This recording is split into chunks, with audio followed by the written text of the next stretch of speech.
Ang inapi. Isa sa 8 magkakapatid si Rona na dahil sa kahirapan ay nanuluyan sa kanyang tiyahin sa Metro Manila. 13 taong gulang lamang siya noon, ngunit ipinasa na sa kanya ang halos lahat ng mga gawaing bahay. Paglilinis, paghuhugas ng pinggan, pagsasaing, paglalaba, pamamalansya, pamamalingki at kung ano-ano pa. 5 ang anak ng tiyahin, 1 babae at 4 na lalaki na animoy senyorita at senyorito mula nang pumisan sa kanila si Rona. Ang panganay na si Evelyn, gayong 20 taong gulang na, ay nagpapahilod pa ng kilikili at likod tuwing maliligo. Pati sarili nitong underwear ay si Rona pa ang naglalaba. Ang 3 lalaki naman, maliban sa isa, ay gayon na lamang kung mag-utos, laging pasigaw o pagalit. Kapag naglilinis ng sahig si Rona, ay di man lamang mag-alis ng sapatos ang mga pinsan kapag dumarating. Animoy nang iinis pa na dadaan sa harapan ng nakaluhod at nakayukong si Rona na nagpapahid ng floor wax. Kadalasan ay pabalibag pang ihahagis ang pantalong di maong kay Rona at pasigaw na, "Oh, labhan mo yan. Pag natuyo, plansyahin mo ha."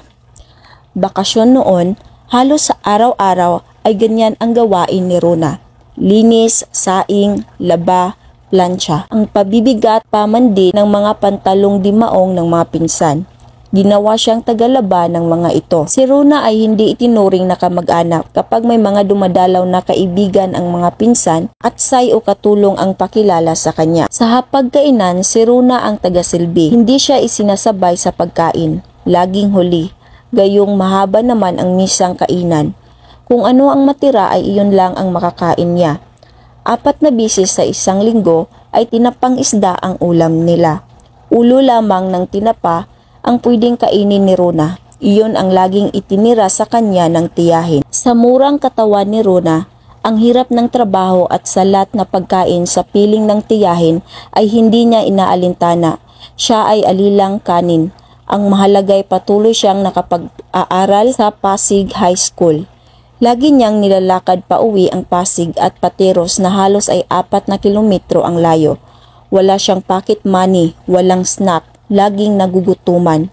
Pagdating ng bahay, kahit pagod at gutom, kailangan niya munang maghugas ng mga kaldero at pinggan na nakatambak sa lababo bago siya makakakain. Kadalasan, matutulog na lang siya ay pasigaw pa siyang uutusan ng mga pinsan. "Hoy, plansyahin mo muna yung maong, yung pulo." 2 taon nanirahan at nanilbihan si Rona sa tiyahin. Na makatapos ng high school ay kinuha siya ng kapatid at dinala sa Cebu City. Nagpatuloy ng pag-aaral si Rona, naging academic scholar at nagtapos ng edukasyon ng may karangalan, magna cum laude. Muli siyang nag-aral, 3 kurso ang natapos niya at naging Doctor of Education. Nakapag-asawa siya ng isang abogado. Ngayon ay isa ng matagumpay na educator at businesswoman si Rona. Isa na siyang milyonarya at maligaya sa piling ng 3 anak at mapagmahal na kabiyak. Sino ang mag-aakalang ang dating inapi ay isa ng matagumpay at respetadong tao sa mataas na lipunan? Ang mga pinsang sa kanya'y nang aapi ay walang natapos na pinag-aralan. Ganoon pa rin ang buhay, hindi umasenso. Aral. Maging matyaga at sikaping makapagtapos ng pag-aaral anuman ang kalagayan sa buhay. Pangalawa, ang taong masipag at nagsusumikap sa buhay ay may matagumpay na hinaharap. Pangatlo, huwag gantihin ang gumagawa sa iyo ng hindi maganda. Ipagpasa Diyos na lamang sila at magpatuloy ka sa iyong buhay. Maraming salamat po sa walang sawang pagsuporta. God bless sa inyong tanan.